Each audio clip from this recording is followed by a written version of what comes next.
Let's just dive right in.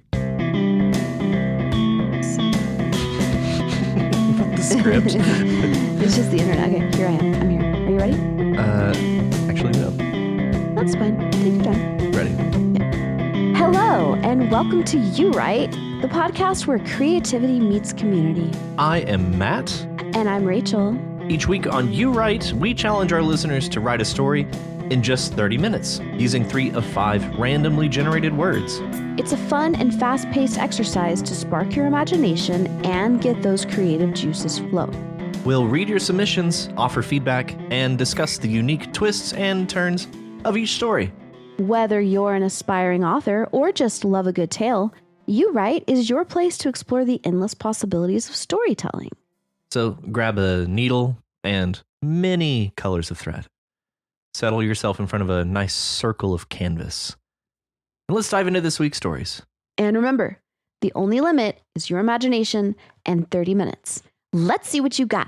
Yeah. How you doing?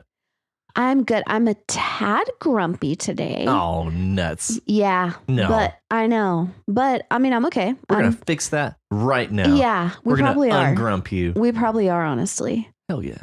But overall, though, everything is going well. And I am excited about our trip to Dallas this weekend. Hell yeah. Go see Mana in concert. A Mana. Yeah, we're going.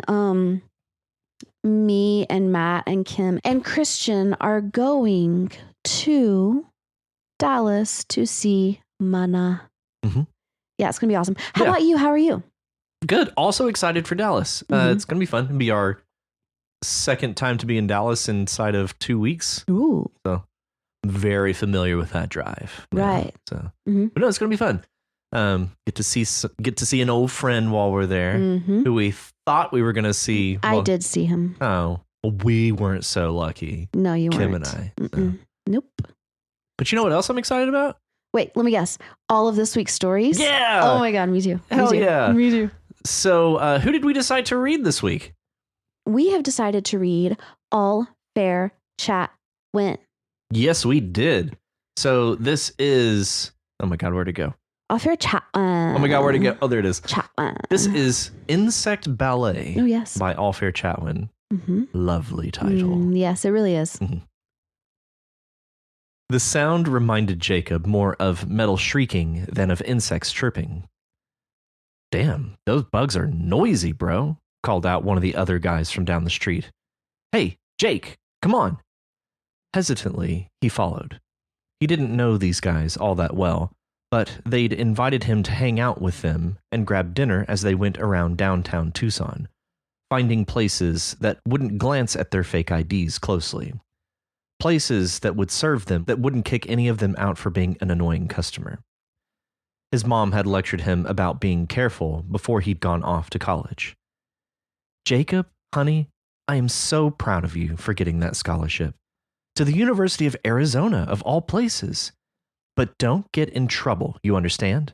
You need to study and focus on a career path. Don't get distracted. Yeah, big bro, Lily had added. Stay out of trouble. She had sent a message later saying, if you see any spooky mystical stuff, send me pics, or draw some. He still did art as a hobby, though his mom had encouraged him to study something practical. And he still secretly sometimes researched other things, looking for any proof of the supernatural, after that long ago encounter with the owl and the moth that flew up to him in broad daylight, and that voice that had beckoned to him, promising magic and wonder. He had never forgotten that day, though his mom didn't want to talk about it, and his sister barely remembered it. He definitely couldn't talk about it with these guys. He'd stopped in front of one of the stores down by the university's closest station for the Sunlink streetcar, where all the tourists went. The other guys had made derisive comments about tourists being into all that woo-woo spirit animal positive energy shit, and encouraged him to follow them to the nearest restaurant.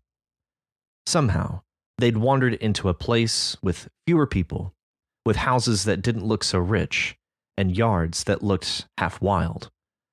Not that much grew in the Tucson desert, unless people went to extra trouble. These guys weren't terrible, but he really didn't have much in common with them. There was the guy that everybody called Friday, whose real name he'd never learned, and Praven, whose dad owned a bunch of businesses and was offering to buy drinks for everybody, even though a lot of people in their group weren't legally old enough to drink, and some other guys whose names he couldn't keep straight, and a couple of girls who he didn't know well either. He felt more alone among this group than he would if he really were on his own, but he'd been encouraged to try to make more friends and expand his horizons now that he was on his own, starting college far away from home. From his mom and sister, who still texted him every week, and his dad, who had stayed polite but gotten more distant with each passing year, occupied with his new family. His roommate was in and out of their shared dorm, busy with his own stuff. Jacob's current closest companion was a cricket that had appeared on his desk one day. Arizona was full of critters, and even though desert nights got cold, he'd seen stuff on the local news about people finding all kinds of creatures in their houses, including poisonous ones. The little cricket had chirped in a way that sounded timid and friendly to him, and he'd made a little cardboard home for it, with air holes, and dropped in bits of fruit and vegetables and oatmeal from the cafeteria after he'd Googled what crickets could eat. He drew the line at giving it meat or smaller insects, though. No one had caught him or told him to get rid of the cricket yet. He sighed and followed the other students down the residential street, lit only by streetlights. He wished he'd worn a jacket. He hadn't known when he first moved here that even deserts got cold at night. Bro, there's nothing here. Just a bunch of locals living in old houses and shit. You must have got lost. Find something else on the GPS so we can go somewhere fun.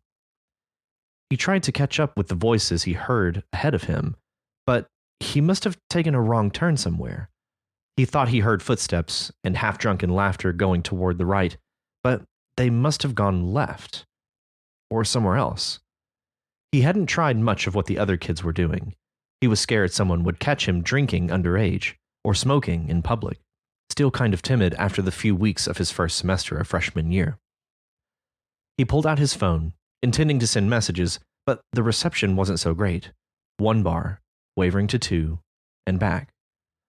Those crickets were louder and louder, and there were fireflies appearing now, adding a light show to the buzzing metallic symphony. A shadowy figure stood further down the road, where the line of houses ended. He wanted to turn back, but something made him freeze. When researching into any evidence of the supernatural, trying to figure out what had really happened all those years ago, he'd seen some obscure sites that described barriers that hid spirits and uncanny forces from the normal world, veils that thinned in certain times and places. Lonely times, when the rest of the waking world was asleep or oblivious. Abandoned places where humanity had a weakened foothold. Had he finally found something? Hello? He called out. Probably not smart. Even if it was just a person, he had no idea who he might encounter on his own in a big city like this. Back, back, he heard. A loud buzzing hum, interwoven with the crickets and their endless chitter. Never mind, he said, backing away. The moon above was a thin crescent, and bugs of all kinds were swarming around the streetlights like dust particles in sunbeams. Like snowflakes on that long-ago day when he'd seen and heard things he couldn't explain, that he couldn't dismiss as childish imagination. Stay back! Not safe! He heard. The figure advanced on him. He couldn't see much detail beyond shadows, but there was a bigger shadow outlined by the streetlights, just behind the person or thing walking toward him, a shadow like a great curving tail, tipped with a spiky point. My territory, the figure in front of him growled. Go. Leave, invader. He turned and ran. Insects swirled in clouds around him, showing up as black specks under the harsh yellow streetlights, in surprisingly elaborate patterns.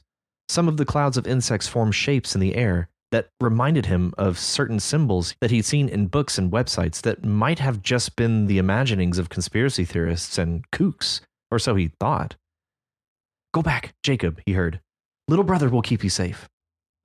He kept on running, though he really wanted to snap a photo of the insects forming patterns like written symbols in the air and the figure behind him for proof. But something told him it wasn't safe, that he shouldn't look back. Somehow, he found his way back to the nearest station where the Sunlink streetcar took you up and down the most touristy parts of downtown Tucson that were supposed to be free for students. He got on and waited till it took him all the way down to the end of the line, back to campus. Those other kids had probably forgotten about him. Oh well. His roommate was out. His only company, as usual, was the cricket in the little cardboard box. He'd read on one of those websites that you should trust your gut if you encountered something like this. One of the hidden things in this world, though he really wanted something to prove that it was all real. Somebody sent a message on the university email warning people to watch out, that there had been a recent number of hospitalizations from scorpion stings, and some bodies had been found out in the desert. He shivered and logged off. The cricket chirped at him. Other crickets outside the window were also chirping, though not as loud as before. Little brother will keep you safe, he mused. Did you do that, little guy? Did you warn your pals out there to watch out for me? Keep me from getting myself killed? A couple of chirps, nothing else. Maybe he'd imagined all those voices he'd heard out there. Maybe his own fear and imagination, and some random psycho he'd met out on the street had all distorted his memories. Even so, he patted the little box. Don't worry, little guy. I'll be more careful from now on, and I'll bring you extra food, all the berries and leaves you want. I draw the line at cannibalism, though. I don't care what it said online about crickets being omnivores. Outside his window, fireflies danced, and the crickets sang on and on. Beautiful. Very nice. Very nice. Very nice. Very, very nice. Very nice. I really wanted to read more of that shadowy intruder. Mm-hmm. Oh, yeah, that was good. Go, invader. Oh, yeah, you sound like Smaug. Smaug. Yeah, that was good. Very, very good. I enjoyed this one. Yes. And I could definitely tell that it was a continuation of that one, the first one, I believe, that Allfair submitted. Right? That was the first one, right? Yeah, I believe it's one of the first, if not the first. Either yeah. the first or the second. But yeah, I really enjoyed it. And there were just a lot of like references in here that I kind of was picking up on, but I'm not sure if they were intentional, but probably they were. But I like the thing about the thinning of the veil at certain places and times, because that, Samhain and Dia de los Muertos are kind of, I don't know how long Dia de los Muertos has existed, but Samhain, how do you say that? Am I saying that right? I'm not even sure. I know what you're talking about on that one. It's the precursor to Halloween, the Celtic. I'm not familiar. Oh, okay. Yeah, it's the Celtic. That's how it's like spelled Samhain. But it's where you honor the dead and things like that. And it's a time to do that. And also, by the way, in case you have not seen this movie, Novel-bember, it's an Estonian. It is so weird. It's like one of the weirdest movies I've ever seen. I think that it came out in like 2017 or something. But it is about a similar thing that they do in Estonian traditional culture, which is similar to Dia de los Muertos or Samhain, but it is a time where they believe that the spirits of the past people come back for like a night. Wow. And everybody's like setting up food for them and everything. And also they have this whole thing about like saunas in the Estonian one where they like invite the dead people into saunas and stuff like that. Oh, yeah. Interesting. Yeah. Oddly specific. Y'all, I guess it's just really cold. If you haven't seen Novel-bember, wow, see it. Horror fantasy movie. Fascinating. It is insane. But it reminded me of that because it's like the thinning of the veil between the two worlds. Yeah. You know? Yeah. And that's an idea that's used quite a lot just in writing in general. This like of these thin places. I know Stephen King makes heavy use of this. He even has in Dark Tower, his fantasy series, he has things called thinnies. Ooh, so it's just like a thin place where the worlds are thin there. Cool. And it's even like thinnies. I like it. It even is like it's malevolent and it has a mind of its own. This thin place. Yeah. Oh, so it's like sentient.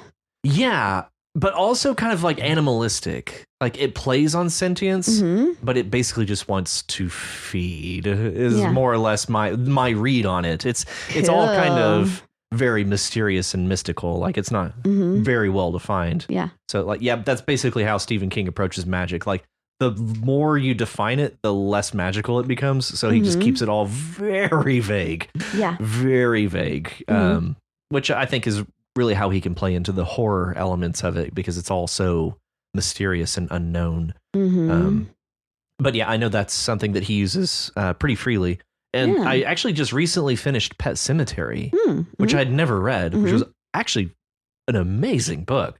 Yeah. I really enjoyed Pet Sematary. I actually never read it either. I just watched it. I have not seen the movie. I know that it's pretty exceptional as well. But man, the book really... I was duly surprised by that. Okay, nice. And so I know it also kind of plays on that idea of a thin place. Ooh, the thinny. Yeah. Nice. Well, kind of that idea at least. So. Right. But yeah, I also picked up on that. I really like this thin veil at the end of this just seemingly random residential street in Tucson, Arizona, of all places. But also the desert setting really does come across well here. Yeah, it does. That's good world building right there, I think. Yeah. I do think structurally this story is kind of hard to follow. There are a few times I wasn't sure if we were remembering something or if we were in the moment. So it wasn't until about, I guess, the halfway point whenever like we get the quote like, bro, there's nothing here, just a bunch of locals living in old houses and shit. You must have got lost. It's about there's like, okay, so like right now we are with these boys. Yeah. And I guess we were away from that for so long that I forgot what the now was. So I think structurally it was a little tough to follow. But once we got to that point, I was pretty well rooted in the moment. So we just spent a lot of time developing Jacob. Yeah. And kind of where he came from where we last met him. Yeah. I feel like Jacob identifies with the cricket. Oh yeah. It reminds me of Mulan. Oh, remember the lucky cricket? Yeah, that guy. I like the description where it's like the little cricket had chirped in a way that sounded timid and friendly to him. Yeah. I like that line a lot because it's just, again, it's one of those very simple, like saying exactly the words that you're trying to use to describe something, you know? It's not all elaborate and fancy. It's just like very to the point. And I really like that. Yeah. And especially when you're describing a cricket, I suppose you can get elaborate and fancy with it, but it's such a simple thing. It's a cricket. Yeah. So it makes sense that its description would be little and simple, and he's just a little simple cricket. So I agree. I really like that. And his little cardboard home for him, that whole paragraph I think is just simply adorable. Yeah. Bringing him fruits and vegetables and oatmeal. He would not give him meat, though. No. Yeah. And just the idea of somebody catching him or telling him to get rid of the cricket, I thought was interesting that somebody would even think to do that. Like, yeah. It's so harmless. But that also kind of frames, we're doing a lot to characterize Jacob with these things. And that's basically the whole first half is building up who Jacob is. Yeah. And so much of his relationship with his mom and sister, and just remembering that moment that we read about in the first story, and just kind of how much of an impact that had on him through him researching and things like that. And I like the way it describes Jacob as being like, just like a kind of a regular kid, but yet he also has had this paranormal experience, and he doesn't want to seem like some mystical weirdo. but he can't deny that he has had and is having again this mystical experience, you know? Yeah. And I'm curious how much time has passed between then and now. Well, I think in the first story, wasn't he like 10 or 12 years old? Quite a bit younger, right? Yeah, that's what I was remembering. And now he's going to college. So I think about many years. Yeah. Maybe 7 years or something. Yeah. Mm-hmm. Is it 7 years? Is that Saturn's return? No, it's longer than that. It doesn't matter. So I was wondering if like the amount of time that passed was important. But yeah, it did seem like many years since that moment. Many a moon. Mm-hmm. So, and even though it's been so long, he still can't put that out of his mind. Oh yeah. I mean, that was pretty significant, you know? Oh yeah, for sure. Yeah, if that happened to me, for sure, I would. It would certainly be impactful. Oh, for sure. But I do think this is one of the first stories of All Fairs that we didn't get something fairly poetic. Like all of the kind of magical speak that we get here is very terse, very short. So we just get like back, and it's not safe. It's not safe. Stay back. And then this shadowy figure, the description, the scorpion. Yeah. Oh, I didn't even put that together. That makes perfect sense. Yeah, I didn't piece together the kind of warning at the end. A shadow like a great curving tail tipped with a spiky point. Yep. Yeah. The my territory, go, leave, invader. Yeah. So it's all very simple. It's lacking that kind of signature poeticism that All Fair typically uses. But I like that. I do too, that, variation, you know? Yeah. It's cool. Yeah. Yeah. Like a desert night. It's cool. Exactly. Yeah. Exactly. We should know. We should. It does get, there's huge temperature swings between night and day. Insane. So insane. Yeah. Like today, it basically froze overnight. And then it was 60 degrees. Yeah. So it did freeze, didn't it? It was very close. Yeah. If it didn't, it was very close. But yeah. Yeah. What else you got? I enjoyed it. I did too. I enjoyed the narrative quality of it. I did too. Thanks, All Fair. Thanks, All Fair. And up next, we have Hammer Time. Hammer Time. By Walker by Faith. Welcome back, buddy. Welcome back, Walker. We missed you. We did. I think you want to just read this one? Yeah. Yeah. Go and give us a read of Hammer Time. All right. This is Hammer Time by Walker by Faith. I step outside. The cool chill of the new night soothes me. All around are the sounds of the evening. Insects dining in the restaurant of their choice, having their dinner in the wild and finding that absolutely nothing is lacking. I am certain that God has a message for me in their voices. I will choose this evening to listen. I will choose this evening to attend unto my calling.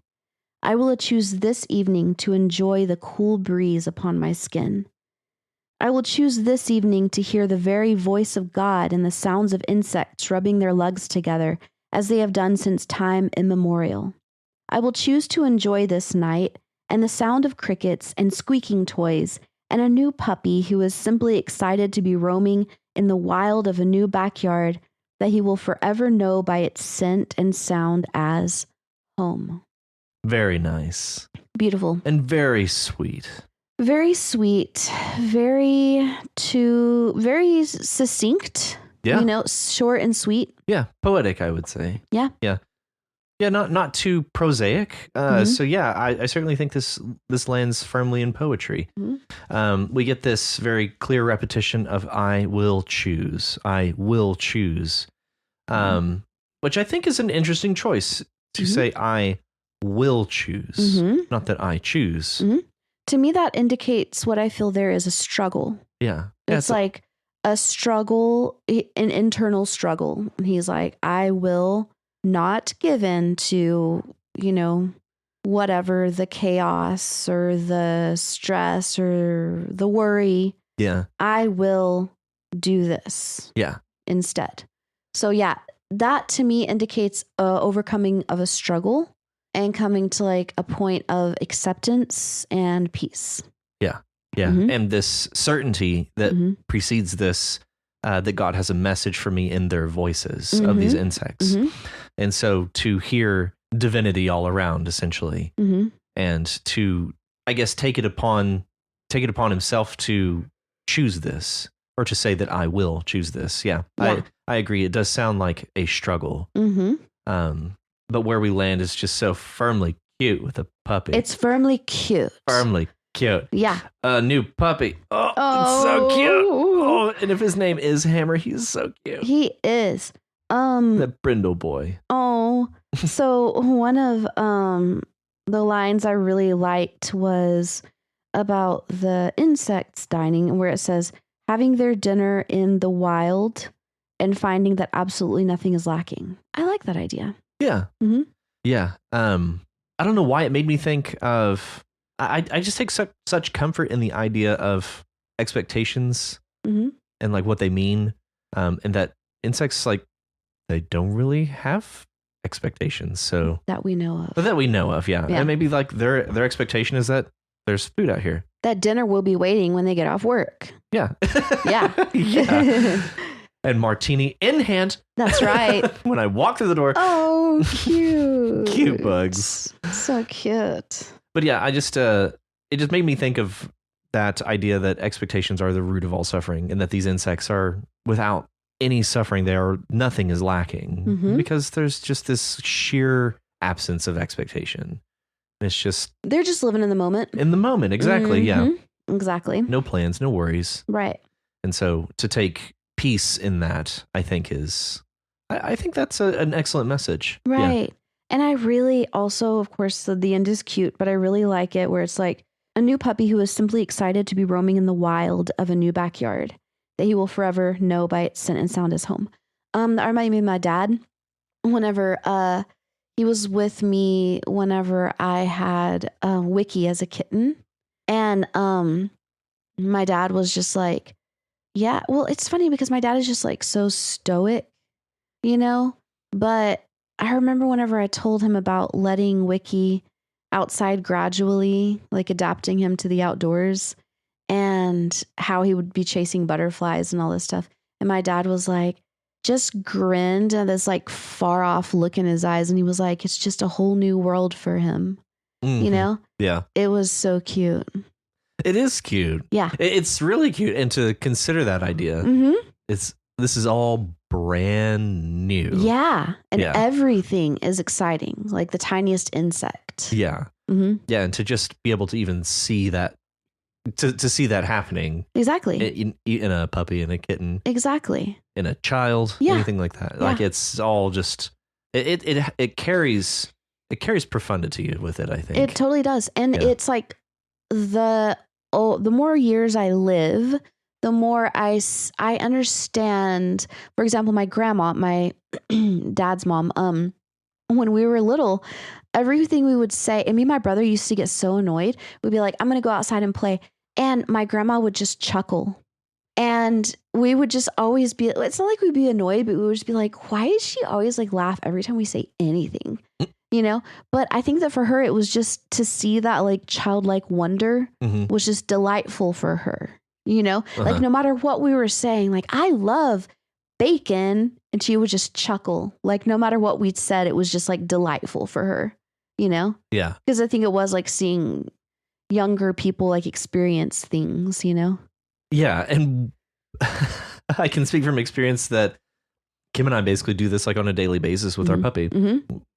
He's a dog now. He's a doggy dog. He's a dog. He's a doggy dog. Yeah. But even then, it's just, he just carries such an innocence and such a, like everything to him just feels like so novel. Right. And so different. So just to see, I can completely sympathize. Like this childlike wonder, this innocence, this newness of taking in. Yeah. Of taking it, especially like a new home, like what we get here. I think it's just, it is profound. And it is very special. Yep. And I think you really did capture that. Yeah, I think so too. Yeah. Well, Walker, it's great to have you back with us, buddy. Yes, welcome. Welcome back. Welcome back. And up next is Summer Camp Trip by Nick Tew. Summer Camp Trip. Hey, Nick. Hey, Nick. This poor kid. Oh, man. Ethan, dude. Ethan's dad, bro. He's a lot. He's kind of a lot. Yeah, he's kind of a lot. He's kind of a tough pill to swallow. So yeah, just jumping right in, we learn about Ethan, and we quickly learn about Ethan and Jackie. Yes. Who is his pet dog, his pup. Mm-hmm. Yeah, so you mentioned his dad. We get this line, his dad had gotten mad at him for slowing them down, and he just got worse. Then his dad had reached to grab at his paddle, and in a panic, Ethan had actually smacked him with it, overbalanced, and toppled into the water, describing them kayaking. Mm-hmm. Basically, I really like that, but it just serves as a very simple description of Dad and Ethan interacting. Yeah. And I think that interaction goes a long way towards characterizing both of them in that moment. And especially when you factor in this follow-up, nothing came easily to him, referring to Ethan. Right. Except maybe screwing up. Mm-hmm. And since this is very obviously closely focused on Ethan over his shoulder here, it really frames his value of himself or lack thereof. Like he just seems like I'm just a screw up, you know? Yeah. That speaks to me about his parents. Yeah. Yeah. Criticizing him. Especially because so much of this is focused around his dad. Right. Seems like that is something that was instilled by his dad. Exactly. Like you're screwing up. Yeah, exactly. Mm-hmm. So yeah, we very quickly get that characterization of Ethan, and basically we also get this line also referring to this kayaking moment. The instructors had lost patience with them and insisted they cut things short then. He didn't blame them. It wasn't their fault that he and his family weren't good customers. Yeah. So again, further characterization of this family and just kind of the dysfunction they carry. Yeah. And they're just kind of like, we suck. Yeah, so bad that even the instructors are like, let's call it. Right. Like this is time of death, you know. But honestly, that's about their attitude, not necessarily their aptitude. Right. Yeah. You know? Yeah. Like if they're just being like douchebags and just being like, yeah, we're like, getting mad at each other and just being like, we suck, like we're bad at, then I would be like, yeah, get out of here. Scat. Yeah. Go and get. Go and get. Yeah. So that we get so much very clear characterization and dysfunction very quickly. Yeah. So very, very well done just in that alone. Mm-hmm. And then we move into this part where Ethan is told to go play, quote, with the other kids at the camp that they're at. Mm-hmm. And this line, they had civilly ignored him, which was honestly pretty good compared to how school could be. Mm-hmm. So that's also just further excellent clarification of who Ethan is. This loner, this outcast, just generally not accepted. Generally a guy who has very low self-confidence. Yeah, very low self-esteem for sure. Mm-hmm. And to describe as being civilly ignored, I thought was wonderful. Mm. Yeah, this kind of like, it's not out of any sort of animus, but ignored nonetheless. Mm-hmm. Just kind of, I don't know. I just think that's a great way to describe something as like not mean spirited, but still not necessarily kind either. Yeah. And to frame it around better than how school could be. That's even worse though, because it's like if they're mean to you, then you can they can be the bad guy. Yeah, they can be bullies. But if they're just like, we're kind of going to endure you, but not really, but we don't want to be mean, then that really makes you feel like there's something wrong with you. Exactly. You know? Yeah. They're not even on comfortable enough terms that they can be mean to you, I guess. I don't know. Yeah. I just think that's a very excellent description. It's very, very off-putting. Mm-hmm. And then we move into this dialogue. I say dialogue, monologue, more or less. Mm-hmm. You're a good boy, Ethan told him, speaking to his dog. Mm-hmm. I wish more people were like you. The dog licked his hand, and Ethan wiped it on his pants. So yeah, we just kind of get this very like boy and dog. Yeah. Age-old relationship. And his dog. Yes. Yeah. But then. Yeah. Do you think it gets easier when you're older? He asked Jackie. Adults seem to do what they like. They can pitch a fit and everyone has to go along with them. The dog gave a whimper. Gonna keep going. Ethan thought about it and said, I'm sorry you're not feeling good. You're a dog, but you're an adult dog. You should be able to pitch a fit about it too and make people listen. The rules are thinner here, Jackie said. You need to stay safe. Ethan felt all the tension that had left his body creep back in waves, and his hair stood on end. What a turn. Yeah. What a very subtle turn. Yeah. And it looks like we have another thinny. Yes. Exactly what I was thinking. These two stories very much remind me of each other. Yeah, no, I agree. Like they seem related in some way. I agree. Like of the same world even. Yeah. Yeah, that totally just like threw me for a loop. When suddenly Jackie said something. Very. And you're like, wait a second. Yeah, my note says ... Jackie said? Yeah. Jackie said that. And so I started to get worried. I was like, oh God, so now it's like, is Jackie good? Yeah. Jackie's a good boy. Yeah, but Jackie was like, you need to be careful. You need to stay safe. Yeah. So to me, Jackie was, for whatever reason, speaking, but still good. This line, it was as though something had come into Jackie to deliver a message and then promptly left. That was the closest to a reasonable explanation that popped into Ethan's mind. That, I think, is, again, the whole middle part of this really worked on me. Yeah. I really like this. It's very unsettling in its abruptness. It really is. You just flip a switch and suddenly we're in a very different story. Yeah. Yeah. And I mean, that just really like piqued my interest. I'm like, oh, yeah. Wait a second. Yeah, it's an excellent hook. Yeah, it's a really good hook. Yeah. And then we move through this very just kind of beat by beat by beat, moment to moment of him. Whenever it said the next moment the cricket stopped chirping, my note is, oh shit, run, fool. It's like run. Nothing good happens at night when the crickets stop chirping. Yeah, it's going to be bad. It's going to be bad. And yeah, he just is like, opened the door and went inside and slammed it shut. So I was like, okay, good. He also knows, he's also very trope aware and decides to run inside. And we just go beat by beat, close the curtain, close the doors. I really like the description of the window that wouldn't close. Yes. I think that was a really good detailed description. It kept popping up in Enter 2, and he was crying in frustration and holding it down, you know? Yeah, it really adds tension, right? Yeah, it does. Yeah. It does. Yeah, I could kind of feel it in my stomach.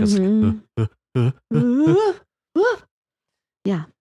Yeah, and I thought we might be setting up a beat for something. He saw that one of the curtains was not completely closed, not really right. He decided to spend the seconds it would take to walk back to his room instead. So we left some curtains slightly open, not quite right. So I thought we might be setting something up there. I did too. And for all I know, we may be. Yeah, maybe we just haven't after paid it this. off yet. Yeah, exactly. Yeah. I really, really like this description. But there was a sensation nearby to touch or hearing that spurred Ethan on. I love that idea of something being nearby to touch or hearing. It's not quite tangible, right? But it is relatable in some way. Very cool. A sixth sense, perchance. Mayhaps. Yeah. Yeah. Perchance to dream here. Yes. Yes. So yeah, from the halfway point on, this is a very different story than where we start. Yeah. So I just feel like this is an excellent setup to something. I feel like this could be a pretty effective, like 3,000 or 5,000 word short story. Like you've got a lot set up here that you can build on. Totally. And there's just a lot here. Yeah, I want to see where this can go, you know? Yeah, absolutely. There is a lot to pay off. Like, what? Yeah. Excellent work, Nick Chu. This is very creepy and unsettling in a very vague way. Yes. Yeah. It is very creepy, and I think he said that, or they said that they were trying to make up for, you know, kind of feeling that they had dropped the ball on the creepiness. Last week's, yeah. And I think that it was made up for. If you felt let down, you certainly redeemed yourself here. Because yes, this is certainly creepy. So very well done. Yes. Thank you, Nick Chu. Thank you, Nick. And up next, Chrome River by Rachie. Hi, Rachie. Hi. You wrote this. I did. This is pretty upsetting to read. Yeah. Mm-hmm. So we begin basically exactly where we left off. Yeah. So is your idea that this is the same story? Like yes. They should be stitched together? Yeah. Like no break? Right. Okay. Mm-hmm. So we would ideally have read straight into where we are this week. Okay. Exactly. So we finish up with this Psalm of David. Psalms 23, yeah. Yeah. And so we have the rest of that Psalm, and then we pick up, Dre tore through the surface of the water, gasping wildly. His gasps emerge at odds with the soothing sound of crickets calling to him from the banks of the river, calming him and evening his pulse. Mm-hmm. We don't stay in this calm state for long. His pulse quickened, remembered where he was, the river. A wave of ice washed over him as the cricket's song began to crescendo until it reached a deafening pitch, turning to static and invading his consciousness, filling his brain like a swarm of hornets fighting each other for position, piercing and poisoning the delicate pink tissue again and again and again. This is relentless. Yeah. This is utterly relentless. Yeah. And we do get that in the fact we never stop this sentence. Like the sentence is Chrome River. And it's just this perpetual, unending, relentless torture. Yeah. Dre pressed his hands against his ears and cried out as he shook his head, trying to banish the vicious intruder. I want to ask you what is going on here, but I don't know that it's important. Okay. So I think it's more about the sensation. The feelings that we get from Dre in this moment. What I do think I want some clarity on is this identify. Is this framing work or is this a voice? Okay, so here's the thing. Chrome River is a manifestation of my own psychological struggles. Okay. And this is actually a coping mechanism. Okay. Oh, okay. Yeah. Which I learned a long time ago to cope with my Chrome River. Got it. Okay. And so this is 3 of the 4 steps of the coping mechanism. Gotcha. Yeah. Gotcha. Okay.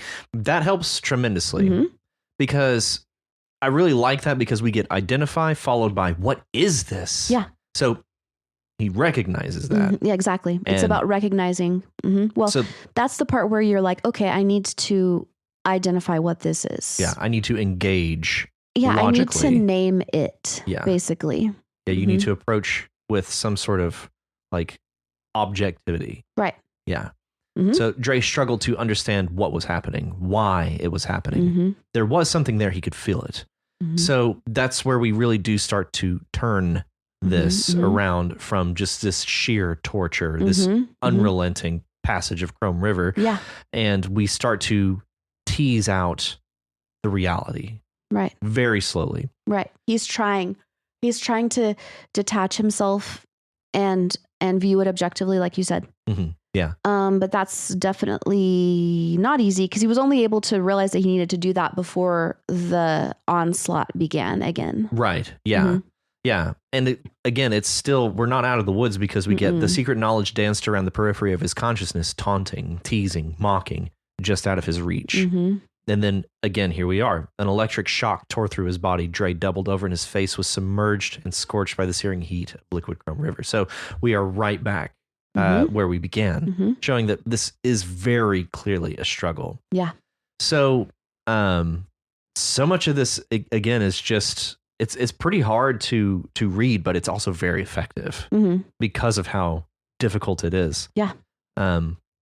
I feel like we're getting like this paragraph, especially beginning at that moment, an electric shock and ending with his mind bending pain. There is some history happening. We're diving into some history here, I feel like. Yeah. And so especially these repulsive images, accusatory images, sickening, damning. Yeah. There is something here, some sort of trauma that we are becoming privy to within this paragraph. And at the end, actually, it's not Dre's pain. It's the man's pain. So an empathetic pain, a sympathetic pain. Yes. Gotcha. Yes, yeah. So he saw pain furrow the man's once proud brow as disease ravaged his body and stole his light. Dre could feel his pain, his mind-bending pain. Yes. So yeah, so we're now, I'm glad you mentioned that because it is an external pain that he's internalizing as his own. Then we get this line, "You're doing it on purpose," cried the suffering man, anguishing, contorting his emaciated body. His eyes flashed with anger. This is probably, in my opinion, somebody that Dre knows. Yes. I'm going to say very close friend or relative. Yes. So this is why it's so easy for Dre to internalize this. Right. Yeah. This is why it's tormenting him like this. Yeah. Because it's someone that he cares deeply about. Deeply about. And the fact that this man is suffering and anguish contorting his emaciated body just shows you how bad the situation is. Yeah. So we have moved from internal to this external pain. We get this line, "Please, God, please take this burden from me. Please let me rest. Please make it stop. God, please." So this desperation. And then we get submit, which is appropriate. Yeah. But Dre wouldn't be granted that mercy. No. It's not that simple. No. It would be a cop-out if it were. Right. Yeah. And it wouldn't be fair. So that would basically, if it were that simple, we as readers would feel cheated. Right. That would be so cool if it was that simple, but guess what? It's not. If it was that simple, Chrome River wouldn't exist. Exactly. And it's not that simple. And you make it very clear that it was never going to be that simple. No. And so, just another wave right in his face, filling his nostrils, burning his eyes. We're right back in it. Yeah. But I feel like we have had some growth because he turned his face upwards and rising above the waves projected into the inviting branches of the old magnolia. He saw another image. Her brown eyes were soft and kind, at the same time strong and full of conviction. The contrast between her warm cinnamon skin and her close, tightly coiled curls of dazzling white against a backdrop of deep lavender comforted him. She felt like home. Such an inviting description. Yes. Such a homely description. Yes. It's just, this is home. Yeah.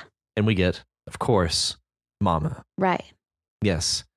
And this, what I'm going to say is internal dialogue between his internal voice of his mama and Maybe. Andre. It could be. That's the way I read it because so much of this feels internal to Dre. And so I feel like we're drifting with Dre in we are drifting with Dre. in this internal world of his. Yes. It's how I'm reading it. I'm choosing to read it. So, Mama, Dre ventured weakly. Andre, baby, she answered with a voice full of infinite love.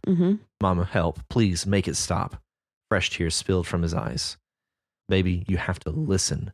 Listen. You'll hear it. I promise you. So this is just it's just such, I don't know. This is such a mother thing to say. Yeah. And this is such a thing that would come up in your voice. You need to listen. And so this does feel, again, so internal, and then we get this redirect. Yes. And I feel like this is where we go from this internality of Dre to this external. And despite the bleakness of the situation, he watched as a sliver of hope ripped through the dark fabric of his mind. He listened. And this was where we get the crickets, which was an excellent use of the prompt, I thought. Thank you. And then we conclude this with, "Welcome back, Boo." She said with a playful grin, whoever she may be. Oh, Cecilia. Yeah. So, sorry. He looked up and saw Cecilia's green eyes from across the bar. So we're back in the Velvet Note where we began. That's right. So we have traversed miles and gone nowhere, really. Exactly. Yeah. Yep. Yeah. Your thoughts having written this, I'd be curious to know. I love this. I do too. I love this so much. Honestly, with Dre and the Chrome River, I almost feel like the muse has returned. You've captured something here. These descriptions, this is, in a writerly sense, some just excellent writing. Thank you. Yeah, I was very, when I finished this, I was like, wow. This is one of those pieces that I really think reading it aloud lends to it. Yeah. Because it does strike me as more poetic than prosaic. Yeah. And that's the thing is like, I don't want to say, I don't know if I would say I struggle with, but I think that's probably my go-to style is to be kind of poetic, but I want to be prosaic, you know? Yeah. But the poeticism like definitely comes through. But I am just so excited about this. And after writing this, I've never submitted a story this early ever. I submitted it like on, I don't know, Saturday, Friday. I don't know. Well, and you've mentioned that you've been musing on this for a while. Yes. Anyways. Yeah. So it's clearly been on your mind. And so you took it upon yourself and got it done. Yeah, totally. I love this. Yeah. And I was just like, after that, I just felt so inspired. I was just like making notes and notes and notes and notes and notes. And because I don't know why, here's the thing. I'm basically telling my story. Like I am identifying with Dre. Dre is kind of, in a way, me. Not exactly, obviously, but kind of. And I realized that I feel free to tell my story through a character like Dre rather than through a character like me. And I don't know why. And I'm trying to figure that out. I'm like, is it because of like institutionalized sexism and I feel like a female's voice isn't taken as seriously? Is it because it's just farther removed from myself and I feel less of a spotlight on like me? Is it because I feel like if I had like somebody who was more similar, because Dre is actually very similar to me, but if I had somebody who was more similar, like being from, you know, growing up in the South, being from Georgia, his psychological struggles, his parents, you know, are mine. But maybe having somebody who's physically different from me allows me to be more free with telling my own story, you know? I actually don't. And I'm curious because I really do want you to explore that. Because I do think whenever you mentioned it, the first thought that came to my mind was like, well, yeah, it's just you're able to see it. You're able to look down on it rather than look out from it, I guess. Yeah. That I don't know. And maybe it's because if you look down on it and it looks too much like you go back to seeing it from your own perspective. Maybe so, but also I feel like part of it is that I don't take myself seriously enough. Like if I start telling this like very, very difficult story from my own mouth, I'm just like, shut up, you know, like stop. I guess I just don't take myself seriously. I don't know. But this is like definitely unexpectedly facilitating something for me.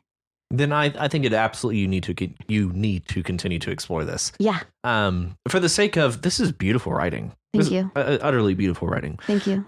So fraught with pain. Yeah. There's so much pain in this. Yeah. And if this is what it takes for you to be able to take yourself and your own story seriously, then I see absolutely no problem with it. Thank you. None whatsoever. Because again, just if nothing else, the emotions and the language and the way that you convey the style that you're able to convey what it is you're trying to say. Yeah. I think this is pretty damn original. Like, really? I don't think this is derivative of anything that I can think of. Really? The only thing that I can't speak as to being derivative is this coping mechanism. Because that does sound like you got this from somewhere. I did. So that's a thing that exists. Identify, submit, and redirect. The thing that I really appreciate about this is that it never at any point does it feel like a cop-out. And never at any point does it feel like anything was solved.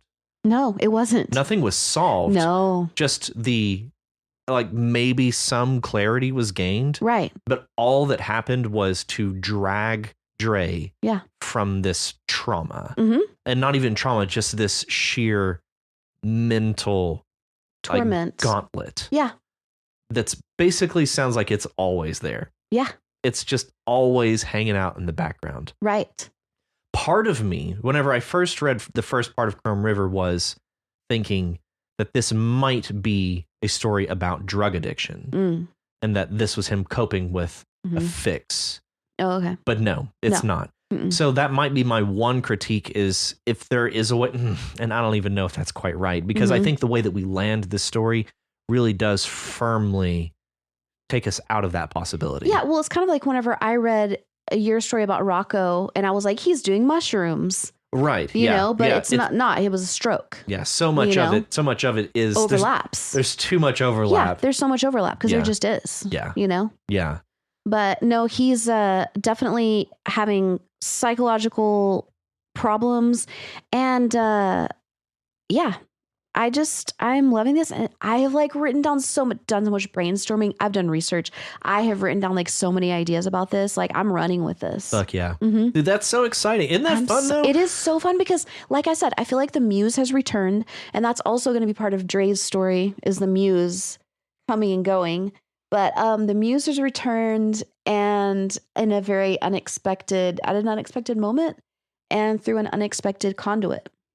I love that. Thank you. Love that. Thank you so much. And thank you for bringing us the conclusion to Chrome River. No. This continuation then. Oh, yeah. This is only just the beginning. Thank you. Thank you. And our next story. Mate. That's me. It's Mate. That's me. Okay. Tom's Lost Indignation. And I just now when I was reading that, I remembered the title of it. Okay, so I really liked this. Did you? Cool. Yes, because it was a very, like you said, you were trying to focus on the dialogue. I feel like you did an awesome job of that, and it was like a very like believable dialogue, like very realistic. Cool. Yeah. Cool. That's all I wanted to achieve, is like, is it realistic? Yeah. Okay, cool. No, it was very realistic, and I also I'm not jumping to the end, but I love that it has a happy ending. What is to me a happy ending? Oh yeah. You know? Yeah. Is that Tom is like regaining his fervor, his joie de vivre, his balls, if you will. His fuck you. Yeah, exactly. Yeah. Or his giving a fuck. Yeah. You know, because he's been fucked over so much that he has no more fucks to give. Right. Yeah. Yeah.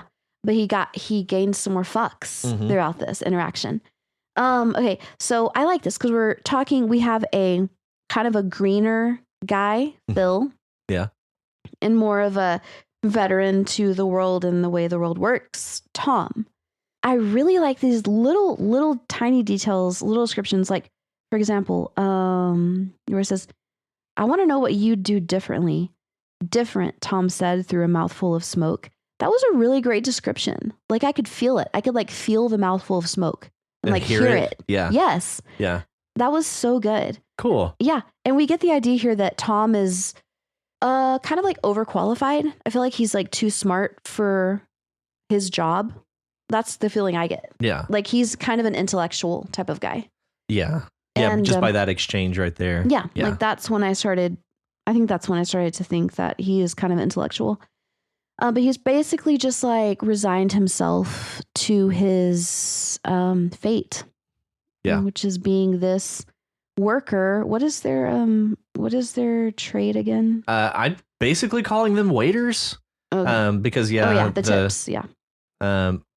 The only thing that I really give to clue us into that is where is it? Okay, I think it's shit that you and I are expected to wait on these assholes for what amounts to handouts. That's the only clue I realized after the fact, that it's like, no one actually knows what they're doing. Yeah. They're just hanging out behind a restaurant smoking and bullshitting with $14 for some reason. Right. And that's the only clue that's like, oh, they're waiters at this place. Yeah. So. But that's really funny when you put it that way, for what amounts to handouts. It's like they're beggars. It's like we as servers, because I was in that industry for a long time, as you know, we are kind of in servitude. Just it's in the name. Oh yeah. In trying to be super duper nice to our, what would we call them? Patrons. Yeah. Yeah. So that they will give us money. Yep. Smile at them. Yeah. Compliment them. But there is this tacit understanding that it is expected of you to give me some of your money for having done this job. Yeah. Which is basically the subject I wanted to explore. Here, I say wanted, where I ended up exploring. You did explore that subject. I didn't really have I really didn't have a goal. I set out to write a dialogue, and this is what they started talking about. So I was like, okay, we're going to talk about this, I guess. So I love this description of being a server because it's like you are busting your ass for chump change. Okay, yes, there are days where you make a ton of money, and that's why you keep sticking around because you're like, those days are going to come around. Yeah. You know? But for the most part, it's an exercise in futility. Yeah, and it feels demeaning in a way. It does feel kind of demeaning that I don't know.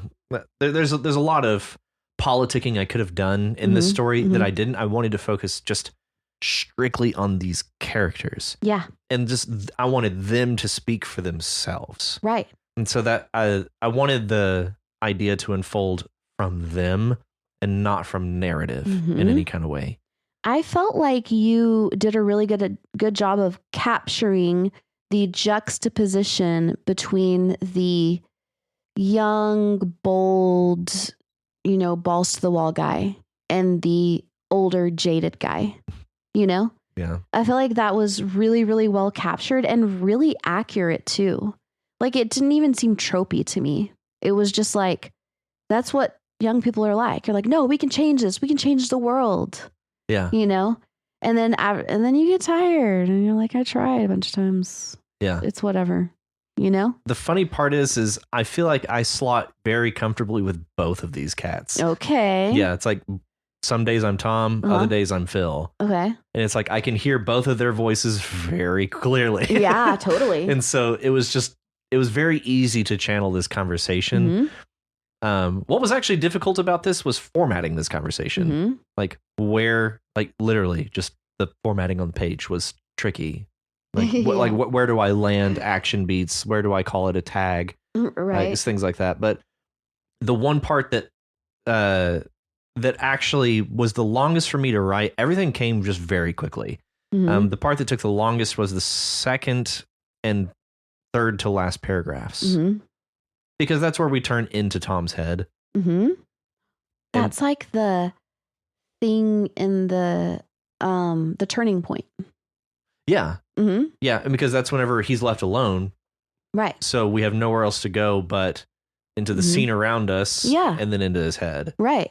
And so that's exactly what Tom does. And so he circulates in his own mind for a while. And then we end with a goddamn it. I like the part where you're like, Tom pinched the bridge of his nose. I really hope you don't, Phil. Look, I like working with you and I like bullshitting with you out here, really. But that's all it is, man. Bullshit. At the end of the day, we're whatever, expendable. That's really funny. And I can totally see that. And that also gives me the feeling that Tom is some type of an intellectual. Just that image of him like pinching the bridge of his nose. Yeah. I don't know why. I just feel like, I don't know. Why does it make me feel that way? I would say that physical gesture implies he's using his frontal cortex, which is where reasoning lives. Yeah. So let's go with that. Maybe so. Yeah. And also it kind of shows that he cares somewhat about what's going on. And that this conversation's getting to him. Yeah, it's getting to him, and he actually cares about Phil's well-being. Yeah. He's like, I really hope you don't, Phil. Because if you were just some like, I don't know, loser server, you don't even give a shit. You're just like, whatever. Yeah, whatever. Go throw your job away. Yeah. Yeah. I don't care. But Tom, like you can see that Tom actually cares. I also really, really like the description of the thought stirred him out here now, belly full of chicken fried steak, a full pack of American Spirit Yellows in his pocket, listening to the crickets tune up to their previous fervor. He felt it. I really like that description. And also it made me hungry because I love me some chicken fried steak. Hell yeah. Hell yeah. Woo! Yeah. And also part of that was to kind of paint the contrast to what took this fervor from him in the first place. Yeah. Versus where he is now. Right. So, because he sounds like he's in a fairly good position. He's got a belly full of chicken fried steak. He's got a full pack of smokes. Yeah. You know? Yeah. He's kind of sitting pretty. Yeah. So just I wanted to directly contrast the cynical side with this, like, what's this? Yeah. I'm not hungry. Right. Like, I am not without smokes. Not only that, but I have expensive American spirits. I'm not smoking that cheap shit or whatever. So, and then just I wanted that paragraph to kind of just build. And I'd use the crickets to build like their previous fervor. And then finally ending with that punk rocker scream, "Fuck you, I won't do what you tell me." Yeah. I just wanted it to just kind of have this crescendo effect without calling it so much. Fuck yeah. Yeah. Yeah. I kind of am picturing Tom. I feel like that very last paragraph is Tom jumping back in the saddle. Yeah. Yeah, kind of. Yeah. Of life. Yeah. Capturing that fervor. As the crickets called it. Yeah. Fervor. Capturing that fuck. He's giving a fuck. Yeah, he's got some fucks left to give after all. Right. Yeah. He rustled up some fucks. Yeah. To give. Yeah, I thought it was really good. I thought it was really simple, really straightforward, very natural. Awesome. Yeah. Awesome. Glad it works. Yeah. Great job, Marat. Thank you, right? Yeah. And our next story, The Loneliest Man in the World. In the whole world. By Jake. Oh, man. Yeah, well, I really liked the descriptions in here. Oh my God. Yeah, Jake, dude, your descriptions these are clutch, man. These are great. Point. Yeah. Man, this is like a level of anxiety. This caused so much anxiety in me reading this. Yeah. Oh my God. But I'm like, wow. This is a level of anxiety unprecedented, I think.